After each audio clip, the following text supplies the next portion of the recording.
Please kneel for the Oratio Imperata. God our Father, we come to you in our need to ask your protection against the COVID-19 that has claimed lives and affected many. We pray for your grace for the people tasked with studying the nature and cause of this virus and its disease, and of stemming the tide of its transmission. Guide the hands and minds of medical experts that they may minister to the sick with competence and compassion, and of those governments and private agencies that must find cure and solution to this pandemic. We pray for those afflicted. May they be restored to health soon.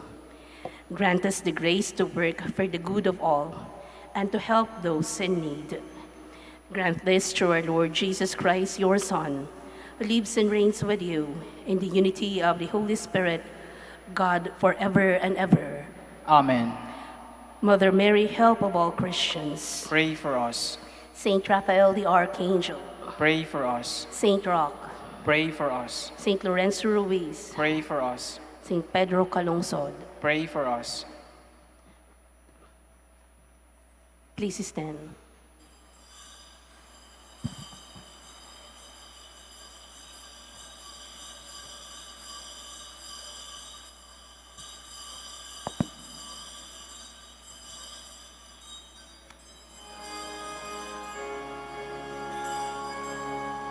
Masaya nating ipaghanda ang pagdating ng mananabos, tagapagligtas natin. Tuwirin mga landas, mga alitan ay napusin, sapagkat si Kristo'y darating. Tuwirin mga landas, mga alitan ay tapusin, sapagkat si Kristo'y darating. In the name of the Father, and of the Son, and of the Holy Spirit, Amen. the grace of our Lord Jesus Christ, and the love of God, and the communion of the Holy Spirit be with you all. And with your spirit. Good afternoon, Reverend Father. and welcome to the Minor Basilica of Our Lady of the Rosary of Manaoag. Today we celebrate the first Sunday of Advent. As we come together to thank the Lord for His goodness to us, let us also pray, especially through the intercession of Our Lady of the Rosary of Manaoag, for our loved ones, especially for those who are suffering of their illness, and especially for those who are hard up in their financial problem. So also in their relationship. But before we ask this, let us make ourselves worthy of this holy celebration. Let us ask God's forgiveness for all the sins that we have committed. You were sent to heal the contrite of heart. Lord, have mercy. Lord, have mercy. You are seated at the right hand of the Father to intercede for us. Lord, have mercy. Lord, have mercy. May Almighty God have mercy on us, forgive us our sins, and bring us to everlasting life. Amen. Let us pray. Grant your faithful, we pray, Almighty God, the resolve to run forth to meet you, Christ, with righteous deeds at His coming, so that gathered at His right hand, they may be worthy to possess the heavenly kingdom. Through our Lord Jesus Christ, your Son, who lives and reigns with you in the unity of the Holy Spirit, one God, forever and ever. Amen. Please be seated. Isaiah expresses the great longing of the people for the Lord. Oh, that you would rend the heavens and come down. We share these sentiments during the season of Advent. A reading from the book of the prophet Isaiah. You, Lord, our Father, our Redeemer, you are named forever. Why do you let us wander, O Lord, from your ways, and harden our hearts, so that we fear you not? Return for the sake of your servants, the tribes of your heritage.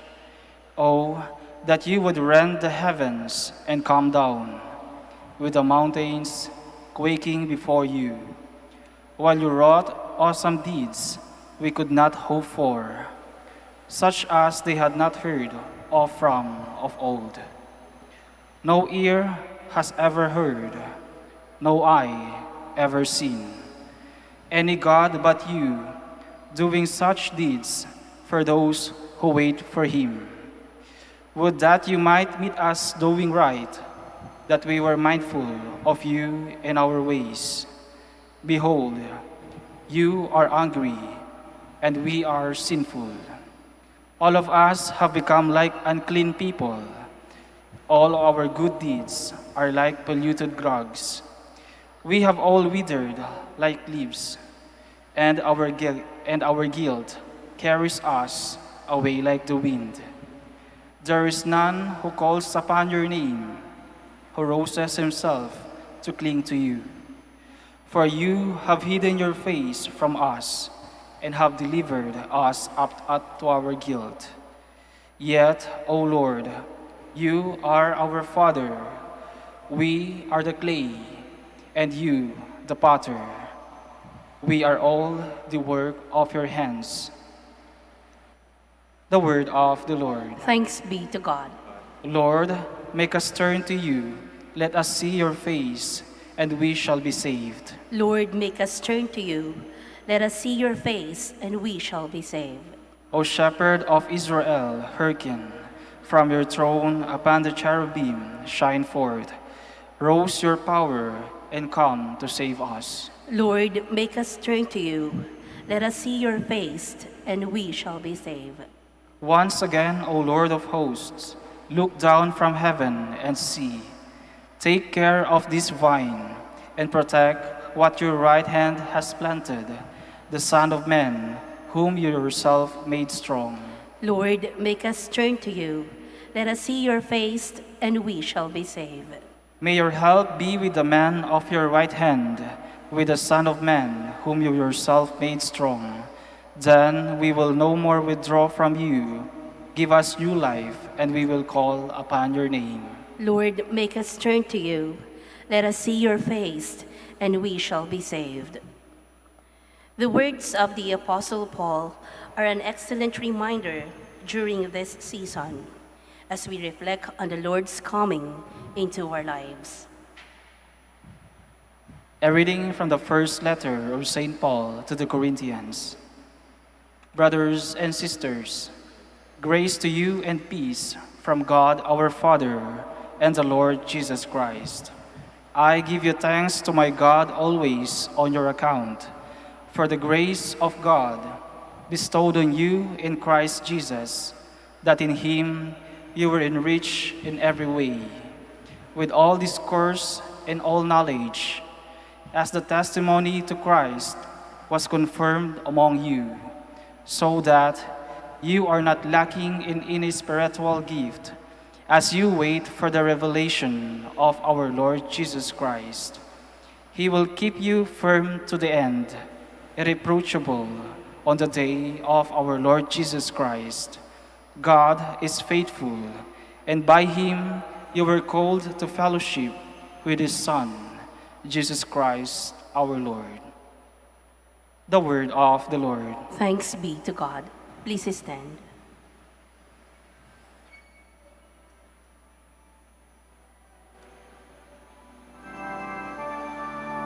Hallelujah, hallelujah, hallelujah. Hallelujah, hallelujah, hallelujah, hallelujah. Show us, Lord, your love, and grant us your salvation.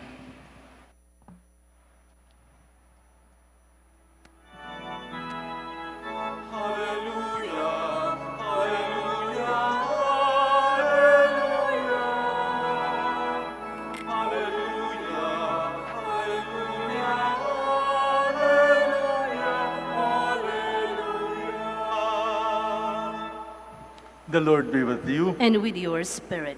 A reading from the Holy Gospel according to Mark. Glory to you, O Lord. Jesus said to his disciples, "Be watchful, be alert. You do not know when the time will come. It is like a man traveling abroad. He leaves home and places his servants in charge, each with his own work, and orders the gatekeeper to be on the watch. Watch therefore, you do not know when the Lord of the house is coming, whether in the evening or at night or at cockcrow or in the morning. May he not come suddenly and find you sleeping. What I say to you, I say to all, watch." The Gospel of the Lord. Praise to you, Lord Jesus Christ. Please be seated. Happy New Year. I say Happy New Year because today we start the calendar year. And the first Sunday of Advent is the first day of the new calendar in the church liturgy, in the church celebration. And if you notice, even in this basilica, we have some changes of our schedule. Before, it's every hour or every other hour. But today, we see to it that more people will come and could attend their Sunday obligation. So we have the intervention of 30 minutes. So we have Mass at 3 o'clock, and then there's 4:30. And that is something new. And we are expecting more for the coming Christmas celebration. My dear friends, Advent means coming. And when we say coming, what is there in us? Kapag sinabi natin, darating na yung mahal natin sa buhay, ano ang nasa isip natin? Anong feeling ng pagdating o yung may darating? Advent is a season of joy. Though it is a preparation, we prepare because there's somebody who is coming whom we love.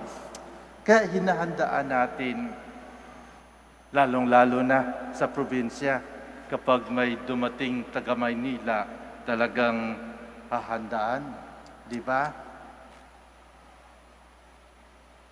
Of course, may dala din kayong pasalubong. But what is important is the presence. Especially this time of COVID-19. We are separated so long a time. Our movement is curtailed and our presence is seldom seen at home or with our loved ones. That even our presence, sometimes we cannot recognize each other. Bakit? Yung mga kakilala ko siguro ngayon, hindi ko na rin makilala kaagad dahil naka-masks. At kung makilala mo rin, hindi mo rin malapitan kaagad dahil bawal, may social distancing. Kaya napakahalaga ang paghahanda. Ang paghahanda. We cannot but accept this reality in our life.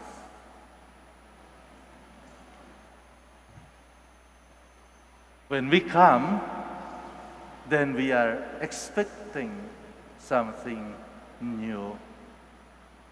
Kaya sa Advent, we are expecting somebody.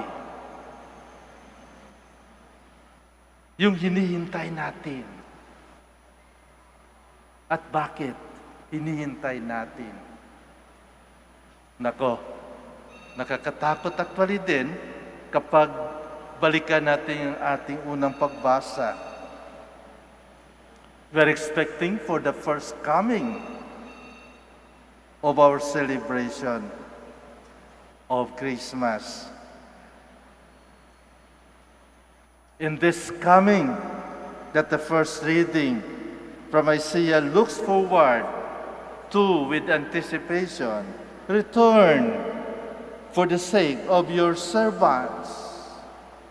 Oh, that you would tear the heavens open and come down, cries the prophet. Why does he make this call? Because we desperately need our God. We had long been rebels against you. We were all like people unclean. All that integrity of our lives are filthy clothing. We have all withered like leaves, and our sins blew us away like the wind. Ganon katindi ang pangangailangan ng tao. Ganon katindi ang paghihintay ng tao ng presence of God. We need our God to come visibly among us so that He can help us to straighten out our lives so that we may see more clearly in what direction our lives should go, so that we can restore our relationship with our God and with all His children around us. Kailangan natin ang Diyos. Nakakalimutan natin ang obligasyon natin sa Diyos. We need God by ourselves. There is very little we can do. You are our Father, we the clay, you the potter. We are all the works of your hand. Make us, mold us, heal us. That is the cry of Advent. And it will be answered in the stable at Bethlehem. My dear friends, ito yun ang pinaghahandaan natin. Ang unang pagdating ng ating Panginoon sa Christmas. But then, Christmas is already past. It's a history. It happened. But we are only, is just a commemoration reminding us that God has given us His only Son, Jesus Christ. But do we recognize, after more than 400 years or 2,000 years of celebrating Christmas, nakapasok ba sa atin ang kahulugan ng Christmas? May meaning ba ang pagdating ng ating Panginoon sa ating buhay? Talaga bang dumating siya sa ating buhay? O baka, as observed by the prophet, we forgot. We forgot the presence of God. Do we recognize God? Especially at this time, naalaala ba natin siya? Nakilala ba natin siya? Nakilala ba natin siya sa mga tao sa paligid natin? Yung gumagawa, yung mga manggagawa, sa mga mahihirap, do we recognize what the prophet is telling us? That God is here, but we do not see. We have eyes, but we cannot see. We have ears, but we cannot hear. Napababayaan natin sila. Hindi ba? Kaya, our gospel reminds us to be watchful, to be alert, to watch. Dapat wag tayong matulog, huwag nating tutulugan yung ating kapwa. Kailangan gising na gising tayo palagi. At makita natin sa kanila ang mukha ng Diyos. Ngunit hindi ito nangyayari. Kaya sa panahong ito, lalong-lalo na kung saan hindi natin alam kung saan tayo patutungo, kailangan natin muli ang Diyos. Kailangan natin ang Diyos. Kailangan tayo muli gisingin ng Diyos.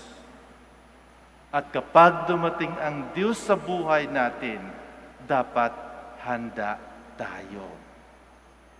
Watch is the last word of our gospel. Bantayan. Anong babantayan natin? Sinong babantayan natin? Yung Panginoon na umalis at ibinigay sa atin ang pamamahala sa Kanya mga ari-arian. Yung mga iniwan sa atin. Dahil anytime darating siya. Watch. Be alert.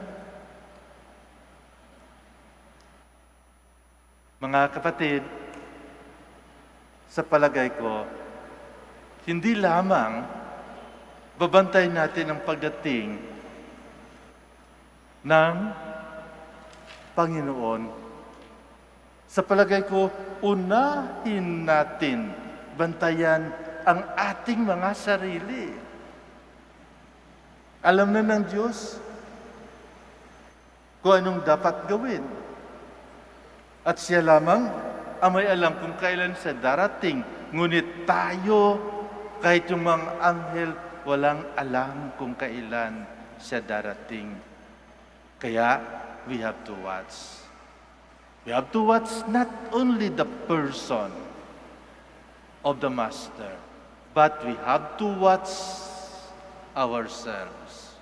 We have to watch what are we saying to other people. We have to watch our words. We have to watch our tongue. We have to watch what we are doing.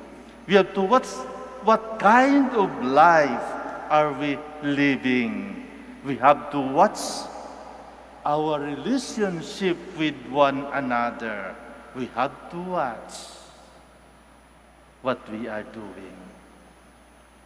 Sa palagay ko, kapag mabantayan natin at huwag nating tutulugan ang ating mga bisyo, anumang oras darating ang Panginoon, handang-handa tayo.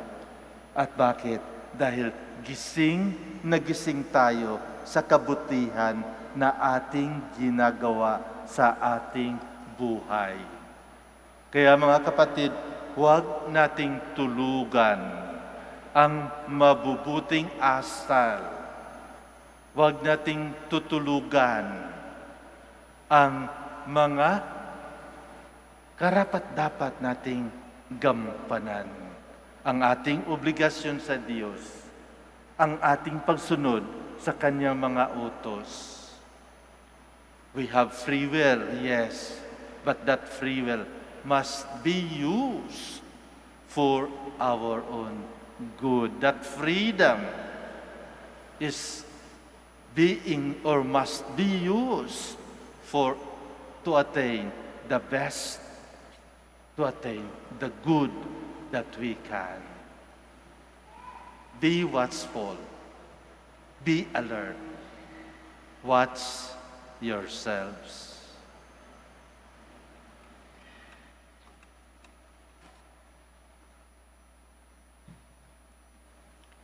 Please stand. Let us now profess our faith. I believe in one God, The Father Almighty, maker of heaven and earth, of all things visible and invisible. I believe in one Lord Jesus Christ, the only begotten Son of God, born of the Father before all ages, God from God, light from light, true God from true God, begotten not made, consubstantial with the Father. Through him all things were made. For us men and for our salvation, he came down from heaven, and by the Holy Spirit was incarnate of the Virgin Mary, and became man. For our sake he was crucified under Pontius Pilate. He suffered death and was buried, and rose again on the third day in accordance with the Scriptures. He ascended into heaven, and is seated at the right hand of the Father. He will come again in glory to judge the living and the dead, and his kingdom will have no end. I believe in the Holy Spirit, the Lord, the giver of life, who proceeds from the Father and the Son, who with the Father and the Son is adored and glorified, who was spoken through the prophets. I believe in one Holy Catholic and Apostolic Church. I confess one baptism for the forgiveness of sins, and I look forward to the resurrection of the dead and the life of the world to come. Amen. Christ the Lord asks us to be watchful and awake for his coming into our lives. In need of this grace, we pray to the Father. Lord, graciously hear our prayer. Lord, graciously hear our prayer. May the Pope, the bishops, the leaders of our Christian communities watch over the Church and keep God's people ever ready for the Lord's coming. We pray. Lord, graciously hear our prayer. May civil leaders carry out their tasks with love and responsibility, like faithful servants awaiting the Master's return, so that when he comes, they will receive the unfading crown of glory. We pray. Lord, graciously hear our prayer. May the victims of violence, terrorism, and natural and man-made calamities receive comfort and hope through the care of the Church and society. We pray. Lord, graciously hear our prayer. May our family members, relatives, and friends who have died experience everlasting joy in the company of our Lord and Savior, Jesus Christ. We pray. Lord, graciously hear our prayer. Let us pray for the urgent concerns of our community and our personal intentions.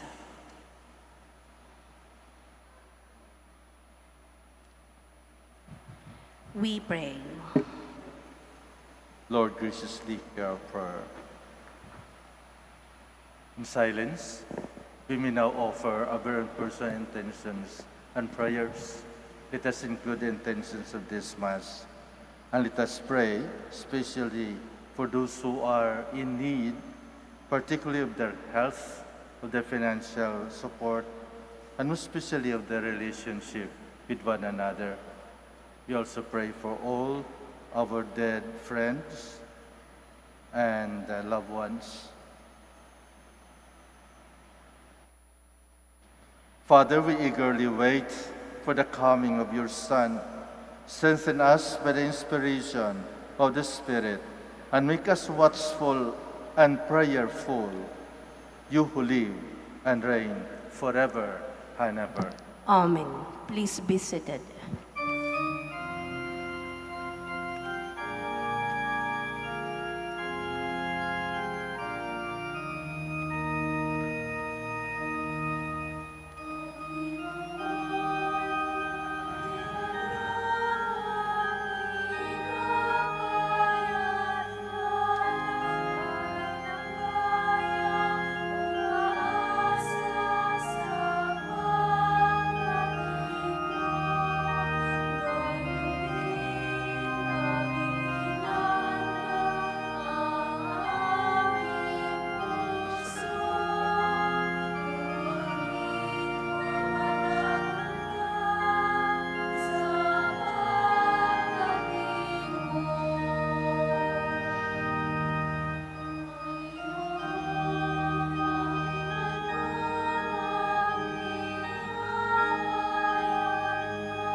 Please stand.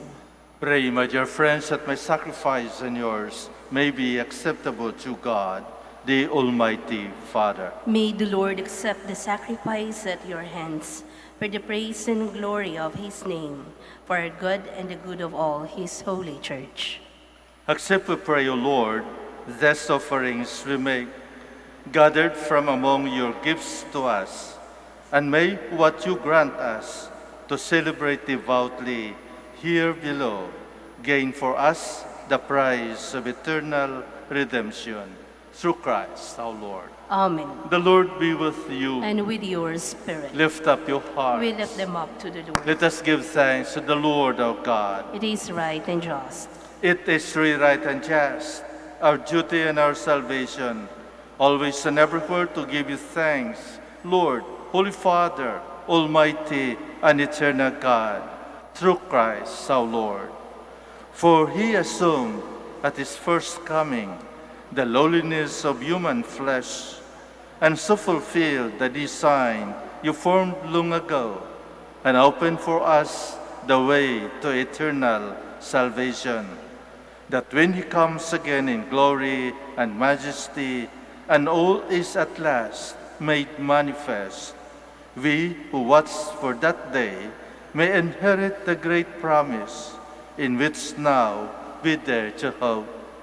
And so with angels and archangels, with thrones and dominions, and with all the hosts and powers of heaven, we sing the hymn of your glory as without end we acclaim.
Please kneel. You are indeed holy, O Lord, the fount of all holiness.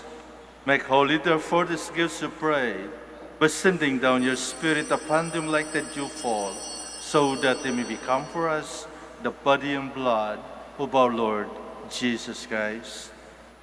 At the time he was betrayed and entered willingly into his passion, he took bread and giving thanks, broke it, and gave it to his disciples, saying, "Take this, all of you, and eat of it, for this is my body, which will be given up for you."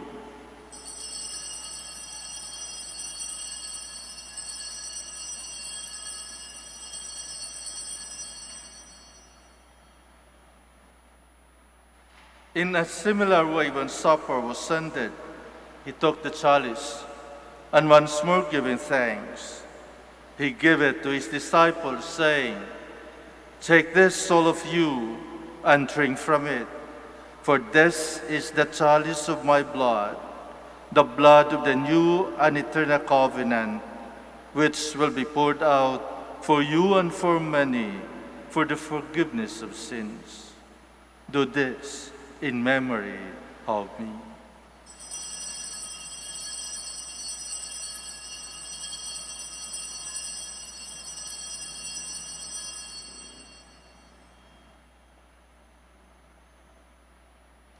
The mystery of faith.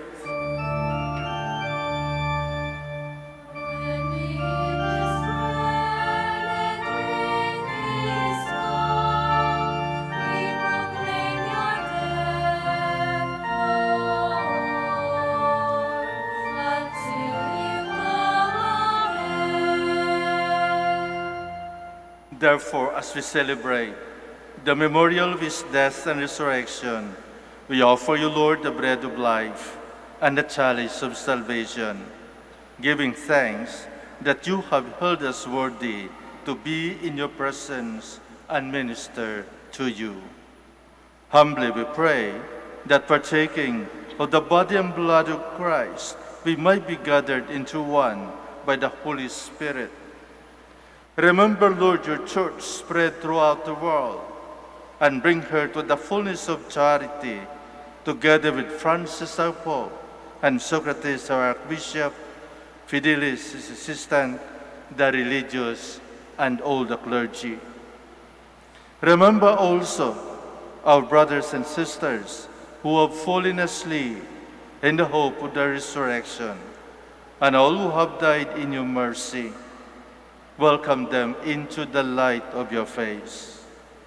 Have mercy on us all, we pray, that with the Blessed Virgin Mary, Mother of God, with Blessed Joseph, her spouse, with the blessed apostles, with our Father Saint Dominic, and all the saints who have pleased you throughout the ages, we may merit to be co-heirs to eternal life, and we praise and glorify you through your Son, Jesus Christ. Through him, and with him, and in him, O God, Almighty Father, in the unity of the Holy Spirit, all glory and honor is yours forever and ever.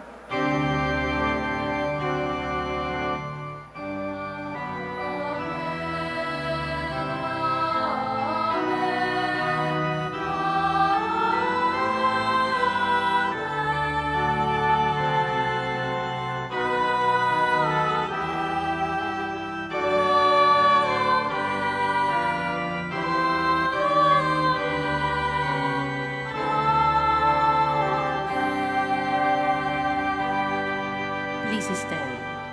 At the Savior's command and formed by divine teaching, we dare to say,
deliver us, Lord, we pray, from every evil.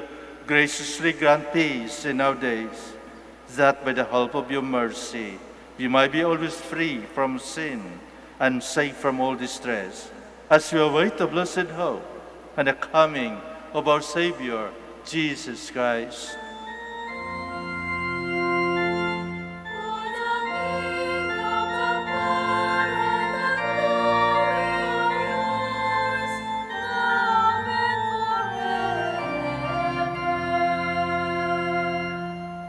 Lord Jesus Christ, you said to your apostles, peace I left you, my peace I give you.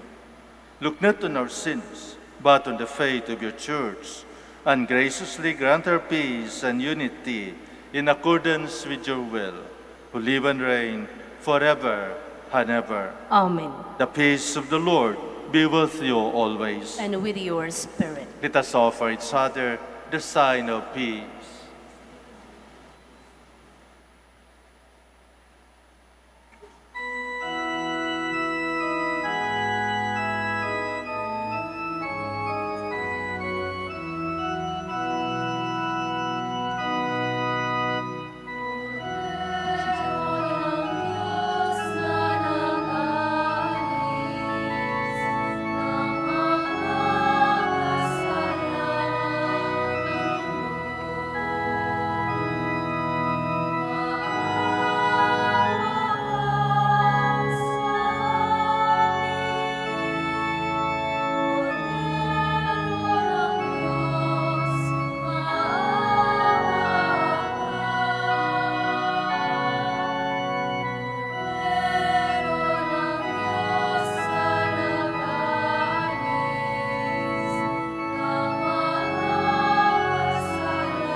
Please kneel. Behold the Lamb of God. Behold him who takes away the sins of the world. Blessed are those called to the supper of the Lamb. Lord, I am not worthy that you should enter under my roof, but only say the word, and my soul shall be healed.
Please stand. We shall now recite the Creed of Stewardship. I believe in stewardship. I believe in the God of love, the owner of everything, who possesses everyone. I believe in the God of mercies, who has chosen me to be a steward of Mother Nature and Mother Church, in spite of who I am and what I have done, and in spite of the infidelities He knows I will commit. I believe in the power of giving and in the power of loving like Jesus, because love is the only way to holiness. Giving is the best proof of loving, and perfect renunciation leads to unlimited fruitfulness. I believe that in freely giving my time, in humbly sharing my talents, and in generously sacrificing my treasures, the Lord will always provide. He will take care of all my needs and bless me with infinite reward on earth and in heaven. I will be the first to give. I will not wait for the others. I will keep on giving even if others do not give. I will not be afraid to have none. I believe that the best time to share is now, not tomorrow, for tomorrow is an excuse for the greedy. I will keep my needs and wants simple and few, for I believe that in reducing selfishness, I will grow in happiness and holiness. I am a steward of the Lord. I will return all this to Him with abundant yield. Much is asked of me, because much has been given to me. I praise the Lord for His kindness to me, now and forever. Amen. Our Lady of the Rosary of Manaoag, Pray for us. let us pray. May these mysteries, O Lord, in which we have participated, profit us, we pray, for even now, as you walk amid passing things, you teach us by them to love the things of heaven and hold fast to what endures. Through Christ our Lord. Amen. Maraming salamat po sa inyong pagkikisa sa Eucharistiyang ito at pasasalamatan ko rin yung mga nanonood sa YouTube and Facebook natin at sa lahat din na nakikinig sa Radio Manaoag. Maraming salamat po at please keep safe. The Lord be with you. And with your spirit. Bow down for the blessing. May the Almighty and merciful God, by whose grace you have placed your faith in the first coming of His only begotten Son, and yearn for His coming again, sanctify you by the radiance of Christ's advent, and enrich you with His blessing. Amen. As you run the race of this present life, may He make you firm in faith, joyful in hope, and active in charity. Amen. So that rejoicing now with devotion at the Redeemer's coming in the flesh, you may be endowed with the rich reward of eternal life when He comes again in majesty. Amen.